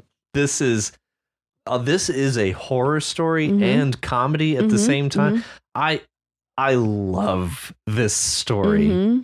I was laughing at I'm just going to kind of run through this. While in his enlightened state, which is not even just, but the whole setup of this is like he decided he's going to do stand-up comedy after having the corner of a THC gummy, which was actually just a Haribo twin snake. so there's nothing even like to make him enlightened. No. So, there was no THC involved. So while he's in this enlightened state, he had settled on his way to make his mark on the world. Stand-up comedy. I mean, of course. And actually, that does sound like it would be a lot of fun. Or it could be. It does sound like a lot of work at the same time. But we get this line. He had made a few jokes that had absolutely killed it at their last discussion of Walden. Yeah. But actually, they hadn't killed it. In reality, he'd gotten some polite chuckles. Right. And that cracked me up. I was laughing out loud at their last discussion of Walden. I was like, yes. Okay, dude. And he's like, what's the worst that could happen? Famous last words. Oh, yeah. Yeah, nothing ever good happens in a story following what's the worst that could happen. Exactly. Yeah. Exactly. Yeah, it's like Chekhov's what's the worst that could happen. Yeah. Oh, yeah. It's like Schrodinger's what's the worst that could happen. The worst both is and is not happening. Well, I feel like it goes beyond, like the bag is open whenever you say that. Like you saying that is opening the bag for the worst is going to happen. True. Yeah. True. It's like opening Pandora's box. Yeah. It's like telling people there's a gun on the nightstand. That gun's going to shoot somebody at some point. Yeah. So somebody gonna die. Yeah. Oh, okay, so what's this about peanut butter beef? Yeah, okay. Before we go any further, my comment is the best what now? The best peanut butter beef in the state? Come again? Splain. Yeah. Explain yourself. Explain. That sounds wrong. Yeah, it sounds pretty weird. It sounds pretty vile. I've never in my life heard of that. But hey. It could be good. Could be. Is it like Vegemite? No, it's not it's like beef Vegemite. Made of peanut butter. Is that what you're thinking? No, I'm just like, I'm saying Vegemite because like actually it's disgusting, but you know, it's an acquired taste. Okay. Peanut butter beef. Yeah. Okay. So apparently they have the best peanut butter beef in the state. We're just going to overlook that. Yeah. I don't even know what to say about that. Carter looked out on a room filled to the brim with apathy. for the whole performance, but he dedicated himself to changing their minds. I love that description of what amounts to a captive audience. Yeah. Like they're here to just eat, and you're up here basically harassing them with the microphone exactly. with jokes that nobody wants to hear. Right. So he's like, I'm going to change your mind. You're going to have a great time, and I'm going to show you how funny I can be. Yeah. And I just love that description of, again, a captive audience. Right. And he locked into his performing voice. You guys ever hear the one about the man who was sitting next to Stephen King on an airplane? He dangled that hook in the air for a while, giving them plenty of time to build anticipation. Yeah, I heard he was too scared to stand. But no, not even that. Just ellipses. Yeah. Just literally nothing. I love the mark of time, the textual mark of time of just nothing happening. Yeah. The silence smacked Carter in the brain. Ouch. I love that description. Yeah. Well, at first I was like, it was funny because just now I was thinking, man, I hope nobody that he knew was in the audience. But then at first when I was reading, I was like, he should have brought a friend to do some like... a hype man. Yeah, exactly. To do some sympathy or some courtesy laughs or something, you know? Yeah, exactly. Yeah. You don't just roll in like Stag to your first comedy event. Right. You bring a hype man. Exactly. Like somebody's got to get these people at least chuckling. Exactly. Because it's a feedback loop. Like without anybody laughing, it's never going to happen. Right. Right. Is his next moment of dialogue. You know what my favorite Greek myth is? The one about Orpheus and Eurydice? Because it's so amusing. Carter spoke with a voice that had a slight quiver. It was decidedly higher pitched than it was a minute ago. Soccer mom stopped mid-chew and looked him down. Children were looking down into their plates, distracted by the inane shapes of their food. That's how bad it was. Yeah, that's pretty bad. I love how this story is simultaneously hilarious and it's filling me with so much anxiety. Yeah. Like, it's freaking me out. Yeah. This is very good at doing two things at the same time. He was too focused on the moon in the ceiling. He was fully engrossed in the fantasy that he was in the middle of a moonlit field speaking these jokes to the grass. This is where this horror really starts to just fold in. Yeah. And oh my God, I love joining in. I love the description of this cheap Amazon light as the moon. Oh yeah. And the crickets. He's just trying to disassociate right now. Exactly. He's just like, I am not here. This is not happening. This is not happening. That's the moon. Yeah. Those sounds are crickets. Those are crickets. I'm in a field. Yeah. This is all grass. I'm not here right now. No. Yeah. That's how utterly horrified he is. This is definitely not happening. Situation. Seriously. Have you ever been in a situation like that? Like this utter horror of being the center of attention? Yes. But it wasn't that bad because it was me and one of my best friends when we were like 14 and we were doing a 2-act play. This is not the first time this has come up. I remember that. Yeah. But we were together and we had a great time. We were laughing, but it was uncontrollable and it was horrific. Because everybody was staring at us like in a disappointed way. But it was not as bad as this. It was. Have you ever been in a situation like this? Well, because I come from a music background, yeah, I have. But this bad? This bad where I was disassociating like this? No. But the utter horror of being the center of attention and not for a good reason. Oh yeah. Yeah, just like you utterly fucked up. Right. But there's no walking it back. It's done now. Exactly. But yeah, just it's the nature of performance. It is. And it's going to happen. And the fact that this is what sounds like this Carter's poor mind was just not prepared for his first encounter with letting down a captive audience. This was not there. Poor guy. And he was all alone. He broke. He broke himself. Yeah. He had a psychotic break. He would have been better off actually having a THC gummy. Oh, yeah, absolutely. Yeah, it would have been far more therapeutic. This is how phobias are born. Exactly. Mm-hmm. Yeah. I didn't understand the Starbucks joke, though. Starbucks? The huge white whale in their parking lot. Oh, because the siren, I guess, is like a sea creature. That one. That's the best I could come up with. That's what I thought too, but I was like, I don't know. Maybe that's referencing something I just am not aware of. Unclear. Yep. Yeah. Mm-hmm. Wow, and he shot himself as well. Yeah, soiled himself. Mm-hmm, yeah. Mm-hmm. I love your. I can't express enough how much I love your descriptions while he's disassociating this. Yeah. And how he is associating these things around him. Mm-hmm. And then we have the stream of consciousness. When he's breaking. Yeah, the second to last paragraph. Yeah. I actually just kind of want to read that. Yeah. Referring to the moon, going back, the moon was the only light there was. Uh-huh. It was his only friend, the only being that mattered. The crickets, they didn't mean to make him feel bad. They just go about their business, and it doesn't matter. Nothing mattered in the end, and he tried so hard and got so far, but raindrops keep falling on his head on down the old road. He's going to save a horse, ride a cowboy, the moon. The jokes, the moon knows what he needs. He's just going to keep staring at it, the moon, until he goes to sleep. He doesn't need to tell jokes anymore. The crickets stopped once again. And why did his skin itch so bad again? He needs to try itch his skin, but he doesn't think he can move anymore. Doesn't think he'll move ever again. Bad people move. Bad people that don't like the moon. That's probably my favorite paragraph. I love that paragraph. Yeah, especially the end. He can move anymore. Doesn't think he'll ever move again. Bad people move. Bad people that don't like the moon. Yeah.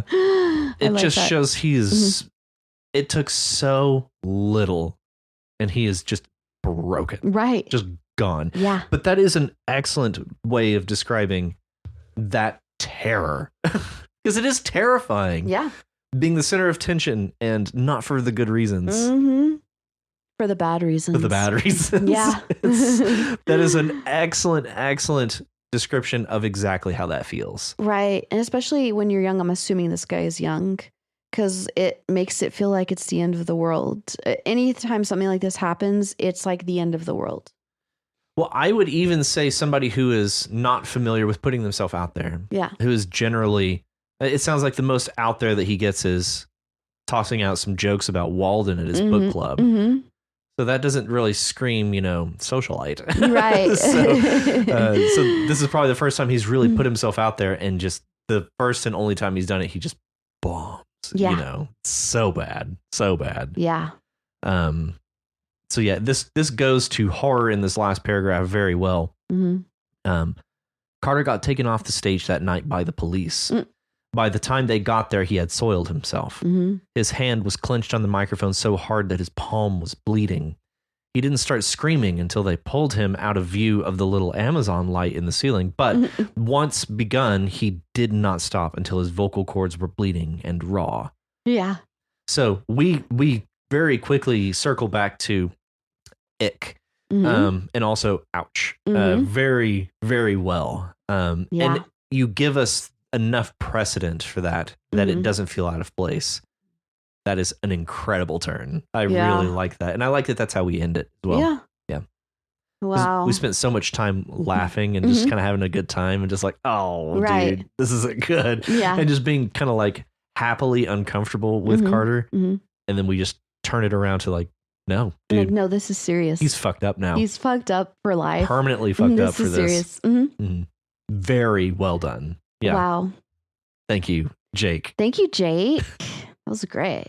That was incredible. That was. And our final story, Moon's Rising by Richie Posier. Yes. Hey, Retta. Hey, Richie. Okay, so this is interesting. And also he said that he hadn't even really, this was just kind of like randomly came to him. I like how it is a pretty like relatable story, but it is like on another planet, Yeah. So it's like sci-fi as well as kind of realistic. Yeah, heavily descriptive and relatable and yet alien. Mm-hmm. Yeah. It's quite short, but so much of this is just descriptive. The whole first paragraph is all descriptive. And it's us looking out through Abigail's eyes at what she's seeing. Yeah, I really like this line. The sun had set and soft, pillowy clouds cast their shadows on the amber fields as they drifted across the emerald sky on their way to the horizon. Yeah. I like the idea of an emerald sky.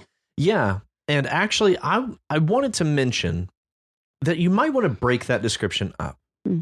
If for no other reason, we have so much description happening at the same time that I get swept away in one while I'm reading another one that's meant to sweep me away. Yeah. Pillowy clouds, amber fields, and emerald sky. Those are the three main beats I feel like that we want to land. By the time I get to emerald sky, which I think is the most alien of the descriptions, and probably the one that we really want to focus on, I've kind of been swept away in the pillowy clouds and the amber fields. That's a good point. I think that if you ended after amber fields and then start a new sentence, they drifted across the emerald sky, then that would be a really good place to break it up. Yeah, pull focus back to the emerald sky. But I agree, it's a beautiful description, and I love the idea of an emerald sky at sunset. I like the woolly bovine. So cute. Yes. So cute. And I love the crickets called in symphony and a herd of woolly bovines circled. It's just so picturesque. Yeah. Oh, a long day of grazing and gallivanting. Gallivanting. I love that. That is exactly what they do. It is. Yeah. Their lowing echoed through the air, and Abigail was surprised that she could feel it resonate in her chest, even this far away. Yeah. Wonderful, like multi-sensory. Yeah, I really liked that. I could really feel that. And it also made me think that that's another like otherworldly thing, that the sound waves or vibrations or whatever are like stronger or like farther reaching maybe. Or maybe their lowing is lower. Maybe. Like, and it carries a more resonant frequency, possibly something like that. Yeah. Yeah. It strikes me as plausible, like something that I've not been around cows or enough cows and livestock enough to know if that is a sensation that you could get. I don't think so. I also didn't think so. So it seems plausible enough that it could just be referring to the way you could sense cows. But it also kind of strikes me as alien. Yeah. Yeah. Because she was surprised she could feel it that far away. Yeah. You know? Yeah. And her surprise. Exactly. Yeah. Again, coming through her eyes, through her senses. Yes. That does a good job of coloring how we should feel about it. Yeah. Exactly. Okay. So they're on a new planet. Apparently they have been through some trauma.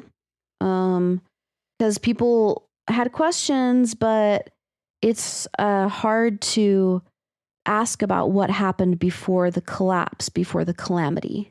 So there's been some type of war, a falling of an empire, a destruction of a planet. Some calamity. Yeah. And that's an excellent word. An excellent word for us to focus on, calamity. That's how you leave us in that statement, in that paragraph. Yes. So yeah, this whole thing is doing a lot of world building, which we'll have a lot to say about here in just a minute. But yes, we shall. We conclude here. I really want to just read the end of this. Abigail held a slip of paper in her hands, nearly ready to tear it to shreds and throw the pieces to the wind, not wanting to open the wounds that had been safely plastered over by time. She unfolded it and turned the message over, not knowing what to expect. Her brother's scrawl across the front of the envelope had shaken her. Abs, we need to talk about what happened to Dad. You'll know where to find me. Rat. Yeah. It's excellent. It's such natural language. We need to talk about what happened to Dad. You'll know where to find me. It doesn't come across. It's just so relatable. Yeah. And it carries such weight with it. And not least of which is because of the way that she approaches this letter to begin with. Again, the way that we're telling this through the eyes of Abigail and through her senses is doing so much to color everything around it. Yeah. Which I think is expertly handled here, Richie. Very I well agree. done. Yeah. I really identify with the name Rat. Yeah, you do. I really like that. And that's exactly how the spelling that I identify with as well. That is correct. Yes. Rat is R-A-T-T and Machel. Yes. If we go by my full name. Right. Machel. M-A-C-H-E-L. Yes, quite. Yes. Yes. I love that. Yeah. I saw that. I was like, oh, she's going to fucking love that. I love it so much. But yeah, that's also a hook at the end, you know? Absolutely. Mm-hmm. Yeah. It's so much teasing is happening at the end of this. Like the whole thing just strikes like a hook. Mm-hmm. Yeah. We get the collapse, the calamity, this letter, or unease around the whole thing. You know where to find me. Mm-hmm. Like this is just setting up so much. And I love the world building that you're pulling off here. And even the title, Moons Rising. Mm-hmm. Yeah, that's great. Excellent. Very well done. I see some bad moons rising. Thanks, Richie. Yeah, thanks, Richie. That was great. Excellent. Mm-hmm. Excellent. Short and sweet, but doing a lot of work. It is, yeah. Yeah. Loved it. So that is all of our stories for this week, but don't you tune out yet. Don't tune out. Because we're going to dive into our Novel-bember. So, first of all, thank you, AllfairChatwin, for being selected here today, as well as Walker by Faith, Nick to you, Wookie, which is Rachel. Sorry. And Jake and Richie Posier. Thanks, guys. Yeah. Thanks, all of y'all. Thanks, everybody. We're going to dive into episode 59, which is our first episode for Novel-bember. Novel-bember. So we're switching things up from the usual in that we're removing the time limit. The words are no longer required. And the main thing that we want you guys to do is just focus on writing one long story for the month of November. However long that is entirely up to you. There is no limit to the amount of text that you can submit to us. What story we end up reading, we may truncate a little bit, depending on how long it is. But the idea is that we don't want to put any sort of limitations on your creative output for the month of November. Be free. Be as free as you can be. Yes. Be free as you can be. Sorry.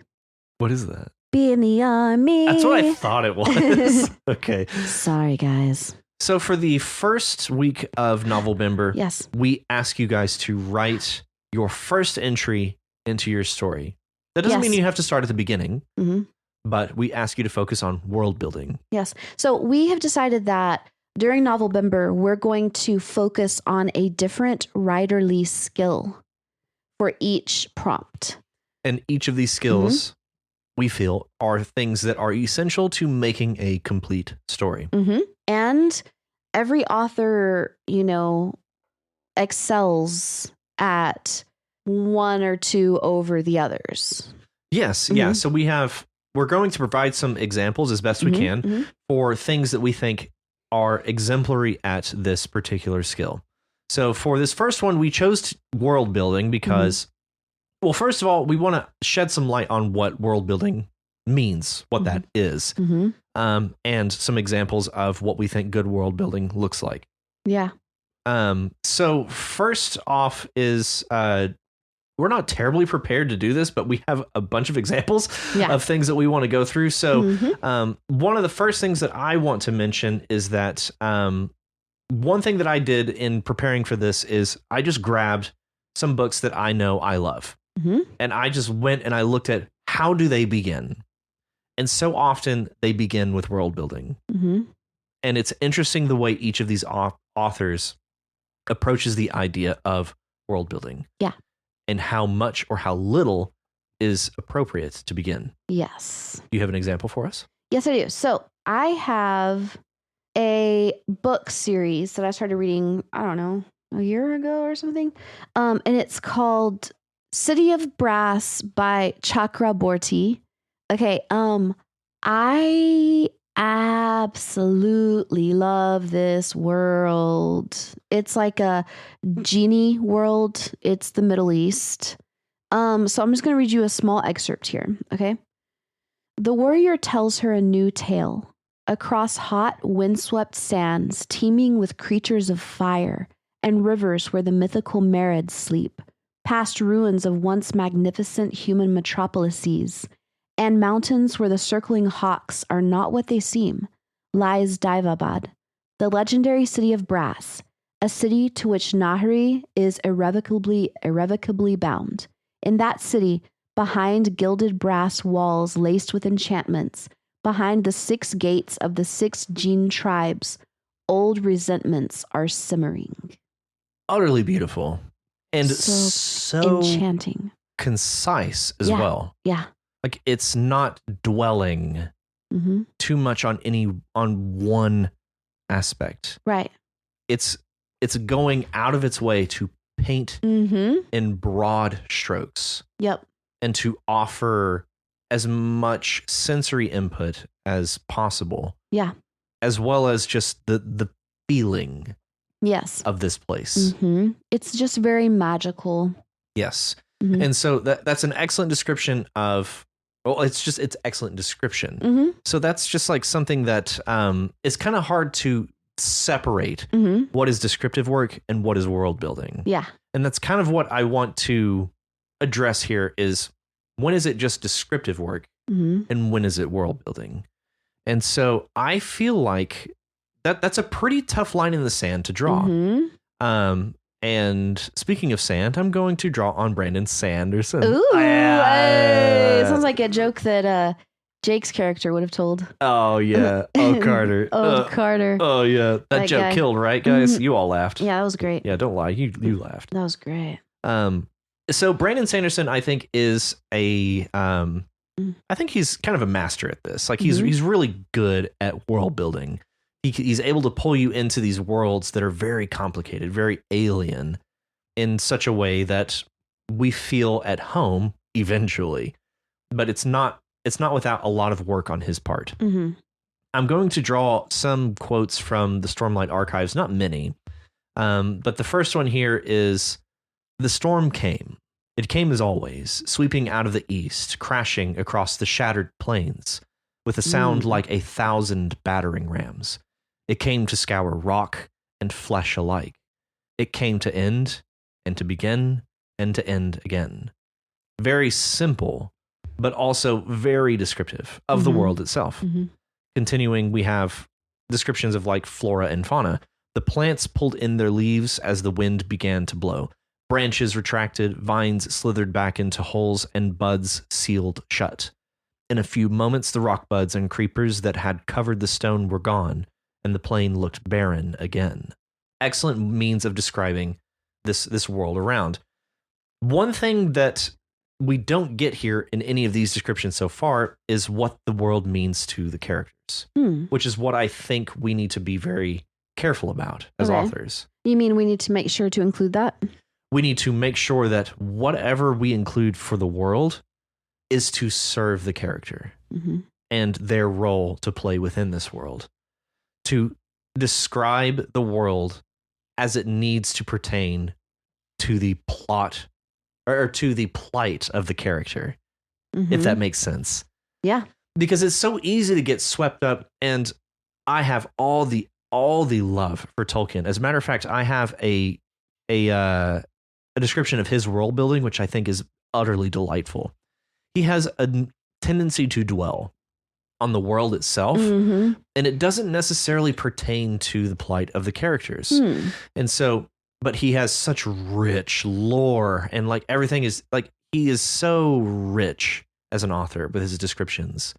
Like he's like eating a very sugary dessert. He's just got so much flavor. Yeah. To the point that it might be a detriment. Yeah, no, it might give us a sweet tooth, or it might give us a cavity. I agree. It's a bit overkill sometimes. Yeah. But just using the world building as a means of serving the characters. Yeah. Okay, that's a good point. So, have you kind of talked about what the difference is between world building and descriptive work? The purpose of something in describing something in your world is to take it from abstract to concrete. And I actually got this from a lecture series that Brandon Sanderson has on YouTube. It's just a class. It's like it's a series where he's talking about world building. And one of the things that he talks about is the pyramid of abstraction. The idea is that there is, at the top of the pyramid, you have the abstract. At the bottom of the pyramid, you have concrete. Okay. And so in order to explain the abstract things, you must first have this concrete foundation. And so something that is abstract is love, is an example that they offer. So it's very abstract. We all can relate to the idea more or less, but our version of love is unique to each of us. Right. Therefore, it's very abstract. Dog. What is dog? Dog, I think, is concrete. It is abstract. Oh. And I also thought, like, mention dog and it's like, okay, dog is concrete. Yeah, it's dog. It's a four-legged fuzzy animal. But whenever I said dog, your version of what popped in your head and what popped in my head are different. Right. And so it's technically still abstract. What we use is descriptive language to pull it down the pyramid to make it concrete. So we take the idea of dog and we call it a white and liver flecked and spotted German short-haired pointer named Otto with too long a claws that clickety-clack across the tiles. Right. We take dog and we move it from abstract down to concrete. Okay. Yeah. And so we use that makes descriptive work to make things concrete. Okay. And it's on top of this concrete foundation that we're able to explain the things that only live in the abstract. That could be emotional turmoil, trauma, political strife, you name it. So the idea of world building is meant to build this concrete foundation that your plot and characters inhabit. I loved that description and that way of kind of rooting your reader through concrete ideas using descriptive language. That is cool. It's very cool. Yeah. So I'm actually going to post a link to those. They're an hour long each.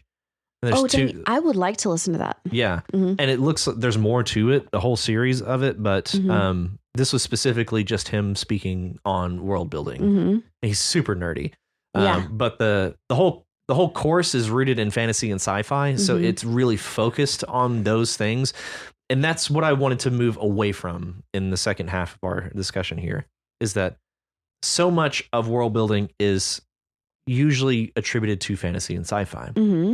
One thing that I wanted to point towards is world building happens in all kinds of works. Yeah. I just pull up Dubliners by James Joyce. There are, in every instance of the beginning of every story I've ever read, there is always world building happening because we don't know the setting. And you could call the setting, like describing the setting, as world building. Right. But it's always in service to the characters. So I just want to go through a few different stories and just see how these authors begin. James Joyce begins The Dubliners with the sisters. There was no hope for him this time. It was the third stroke. Night after night, I had passed the house. It was vacation time, and studied the lighted square of window. And night after night, I had found it lighted in the same way, faintly and evenly. If he was dead, I thought, I would see the reflection of candles on the darkened blind, for I knew that 2 candles must be set at the head of a corpse. That's just how he begins. And so much of that is rooting us in a scene, in a world. Yeah. And we learn only of the world what is necessary for the character in that moment.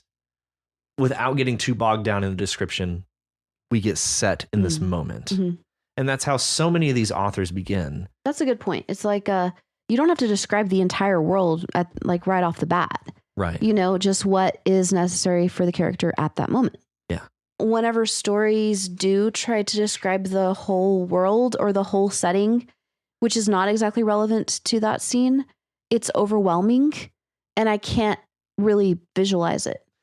Because I don't have anything anchoring me to it. I need the scene and the story anchoring me to that part of that world. Right. Yeah. Yeah. And that goes back to that pyramid of abstraction. Like so much of the description, like if you do too much description, it all just remains abstract. Right. Like it's so much that you can't pull any of that down into the concrete. That's the problem I have with Tolkien. He dwells in a way that is exclusionary to modern readers. I get lost in the abstraction of his world building. Yeah. Mm-hmm. Yeah. One other example that I thought was excellent world building is, believe it or not, Stephen King. Actually, no, it's pretty easy to believe. Yeah, I'm like, that's very believable. Actually. So in Stephen King's Under the Dome, this is a world that in my mind lives very clearly, and it's a very rich setting. So this is a world that I feel like, just looking back on, is very clear in my mind. Like super, super clear. I see streets and buildings and signs on buildings. It's so clear in my head that it must have been good world building. So I was like, okay, how does he begin? So I'm just going to read a little bit. From 2,000 feet where Claudette Sanders was taking a flying lesson, the town of Chester's Mill gleamed in the morning light like something freshly made and just set down. Cars trundled along Main Street, flashing up winks of sun. The steeple of the Congo church looked sharp enough to pierce the unblemished sky. The sun raced along the surface of Prestille Stream as the Seneca 5 overflew it, both plain and water cutting the town on the same diagonal course. Chuck, I think I see 2 boys beside the Peace Bridge, fishing. Her very delight made me laugh. The flying lessons were courtesy of her husband. That's how we begin. Yeah. And so it's just so capable of setting you in a scene, but again, the scene that's specific to that character in that moment. And so the world building is meant to serve us in rooting us in the concrete, but at the same time getting us in the eyes of our first character. I just think it's absolutely masterfully done in so many cases. And to go on to a different part of Under the Dome, this is a section titled Highways and Byways. This is just a little bit further forward in the book. There was a weekly newspaper in Chester's Mill called The Democrat, which was misinformation since ownership and management, both hats worn by the formidable Julia Shumway, was Republican to the core. The masthead looks like this. The Chester's Mill Democrat, established 1890, serving the little town that looks like a boot. But the motto was misinformation too. Chester's Mill didn't look like a boot. It looked like a kid's athletic sock, so filthy it was able to stand up on its own. So again, it's meant to serve kind of this point, but we're getting world building and characterization all at the same time. Like, I just think it's easy to misclassify world building as just describing the scenery. Right. The flora, the fauna, the weather. Yeah. Like the hills around or whatever, but it's the landscape of the story. Yeah, like the view of the characters. Exactly. Yeah. I'm sorry, I'm going back, but I'm really glad that you made that point about not having to not having to build the entire world, like from the beginning. Yes. Because when I thought about this prompt and world building, I was like, felt a little bit overwhelmed. I was like, damn, I'm going to have to like map out this entire world. Nope. But no, it's just what is necessary for the character in that moment. Yeah. You know? Yeah. And in watching this lecture series, there was a moment whenever he described this problem, this overwhelming. You could spend your whole life developing the world without ever actually writing a word about it. And just coming up with the lore of the world and never actually putting a story there in the first place. Because it's a world. Yeah. Like there are historians in our world just cataloging our own. They are world building right. in a way. Yeah. People will describe world building as an iceberg.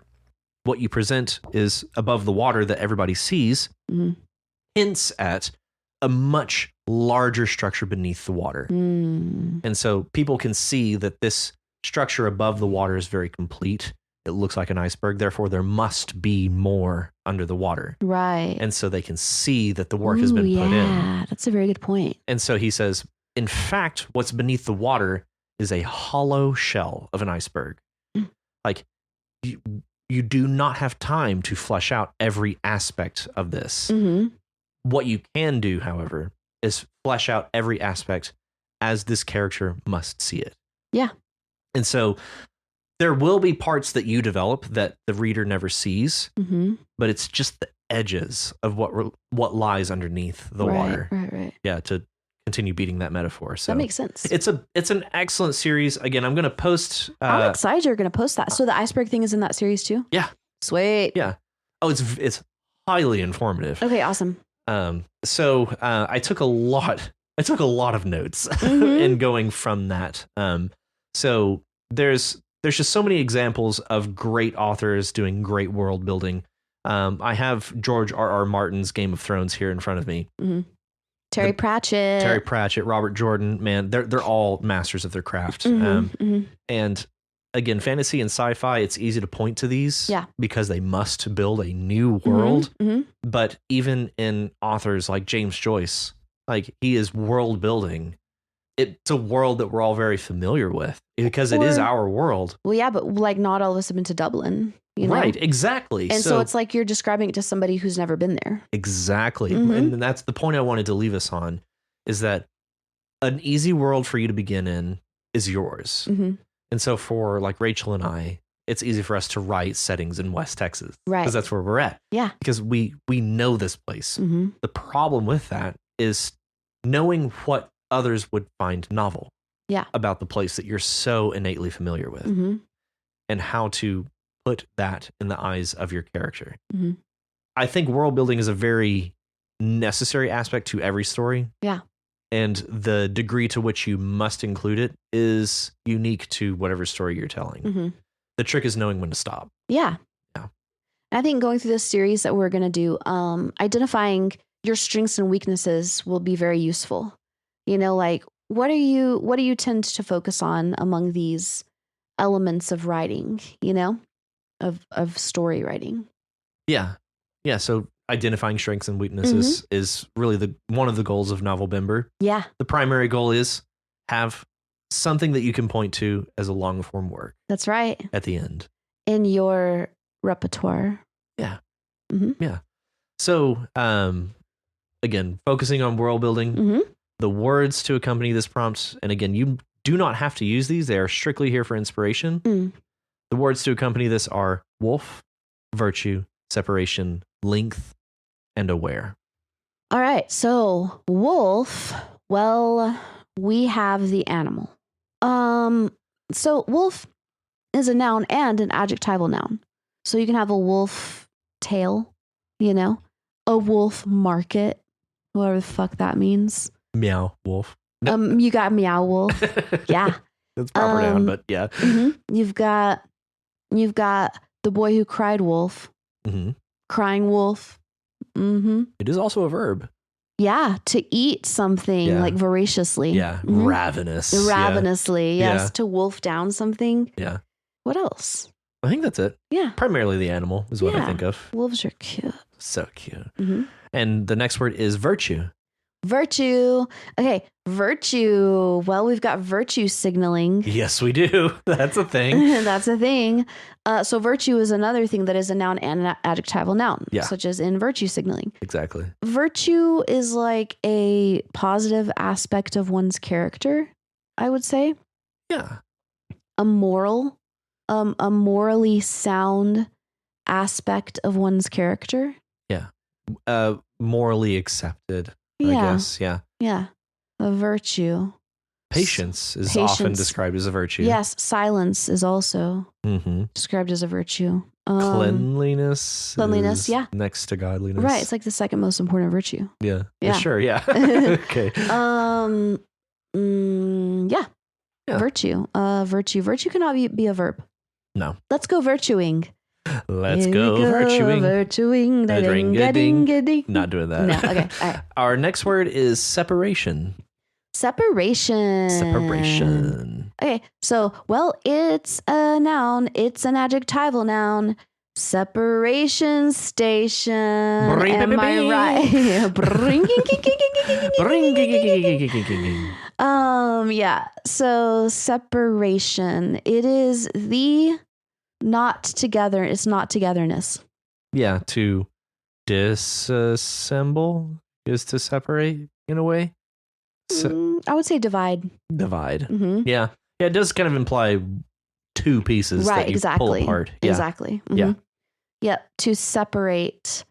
You can separate people. You can separate egg yolks. You can separate. Like when you say separate, what's the first thing that comes to mind?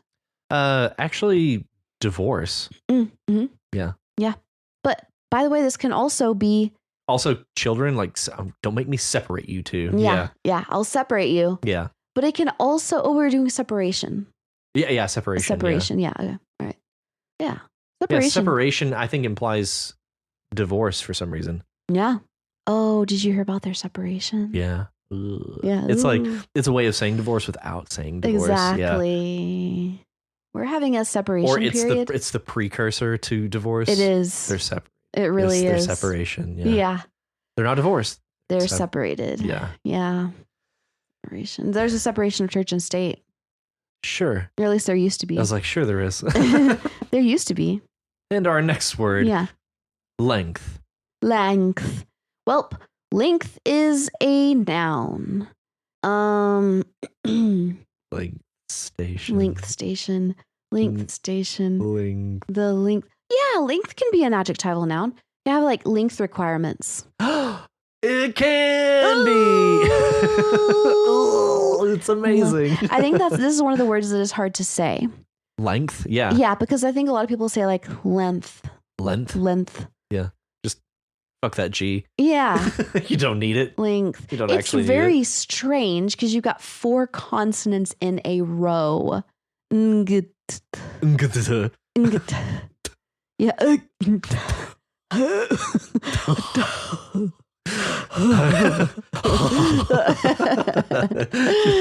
Yeah. Oh, the cowardly lion is back. Length. Okay, it's longness. Mm-hmm. Length is longness. Mm-hmm. Length. It can be either of time or space. Mm-hmm. Well, but according to Einstein, time and space are the same thing.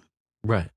So it's relativity. Right. This is the prospect of relativity. What's it called? The concept of relativity. Theory? Theory. That's what I was looking for. Did you say prospect? Yes. Hell yeah. Prospective relativity. Mm-hmm. Hell yeah. Yeah. Yeah, that's length. Mm-hmm. And our final word is aware. Aware. I am aware of relativity. I'm also aware of relativity. Aware is an adjective. Yeah. Mm-hmm. Yeah. Self-aware is a thing unique to people. We don't know that. That's true. We don't. Mm-hmm. I think that animals are self-aware because they'll act cute or like pitiful just to get attention, I feel like that's a self-awareness. Self-serving, yeah. Yeah, I feel like that's an awareness of like they know that what they're doing is going to get treats. Possibly. I don't know. I think my kitties are self-aware. Yeah. Yeah. Awareness is just I think even just the word is fascinating. Mm-hmm. It's like a focus of some kind, it's such a fundamental concept to define awareness. It is to also describe sentience in a way. Yeah. And consciousness. Exactly. Yeah. That's the word I was looking for, consciousness. Mm-hmm. It's like, oh, is he aware of where he is? Mm-hmm. Or he's aware. I don't know. I feel like it's used in the hospital. Aware of his surroundings. Yeah. Yeah. Checked out. If you're not aware, you are elsewhere. Right. You are perhaps in Chrome River. Oh my God. You're unaware. Unaware. Yikes. That sounds horrible. I know, right? Unaware. Aware is a good thing. Be aware. My dad used to get on to me a lot because I was very oblivious. Well, I still am. But he would be like, you got to be aware of your surroundings. Pay attention. Situational awareness, dog. I know. He was right. But it's just not in my nature. I can attest. It really is not in your nature. It's really not. And I've been trying for years. Okay. I'll never forget whenever you called me for directions to your mother's house. Oh, yeah. That was a scary time. I was so worried. I was like, are you okay? How are you lost? I know. Well, look, it happens a lot. It's happened on my way to this house. It's happened on my way to other houses I live in. It happens once a quarter on my way to my current house. Oh, no. I'm sorry. I'm sorry. At least we live in the age of GPS. That's true. You have the tools to get yourself out of that. That's true. But even before that, I had lots of adventures. Oh, no doubt. Yeah. No doubt. You found an intersection that I didn't think possible in our town. The intersection of P and Q. Of Avenue P and Q. Right, because letters run one way and numbers run the other way. More or less, yeah. Avenues and streets run perpendicular to each other, but yeah. Sure. But I discovered the intersection of Avenue P and Avenue Q. Yeah. It's really creepy there. Yeah. It's like a portal there. It's like the antithesis of everything that is our streets like organizational strategy. Right. It goes against all rules that have been laid, and you found it. The one exception. Portal to hell. To hell. Don't go there. Don't go. I'll never forget that.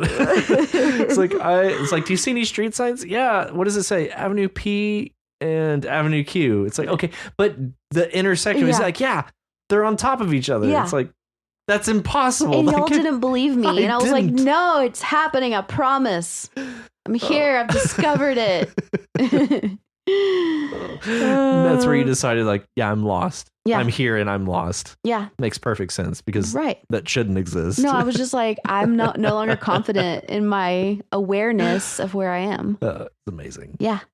So those words again are wolf, virtue, separation, length, and aware. And if you want to be like these wonderful writers and participate in Novel-bember, head on over to our subreddit at reddit.com/r/YouWritePod. Mm-hmm. If you're unable to submit a story, don't worry. You can comment on other people's stories, which is especially useful during Novel-bember. It is so useful. People are putting in some time into these, so yes, they are. Let's at least give them the time to read and comment. Right. Each time you post a story or leave a comment on someone else's submission, you do increase your chances of having your story read on the podcast. You can also reach us at yourwritepod@gmail.com.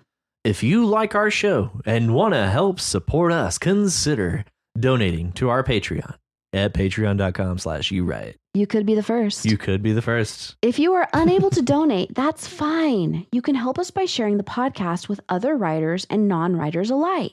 If you haven't already, be sure to subscribe to the podcast so you know as soon as new episodes are available. Also, be sure to leave us a rating and review in your podcatcher of choice.